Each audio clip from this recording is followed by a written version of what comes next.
कम लागी होके देहा कब दौड़ते।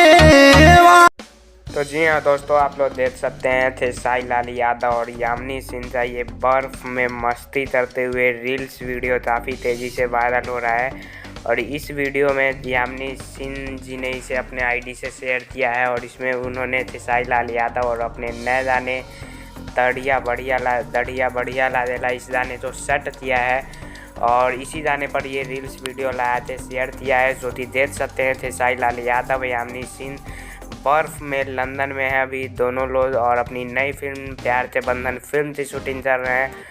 और वहीं पर ये बर्फ़ वाली वीडियो शेयर किया है रील्स में यामिनी सिंह ने अपने नए गाने पर और बहुत ही ज़बरदस्त मस्ती फ़नी वीडियो है जो कि आप लोग देख सकते हैं। खेसारी लाल यादव यामिनी सिंह बर्फ़ से मस्ती कर रहे हैं। जी हाँ दोस्तों, ऊपर से बर्फ़ गिर रहा है लंदन में ठंड में, नीचे भी बर्फ़ है। आप तो ये वीडियो कैसा लगा कमेंट में ज़रूर बताइए। तब तक के लिए जय हिंद जय भारत।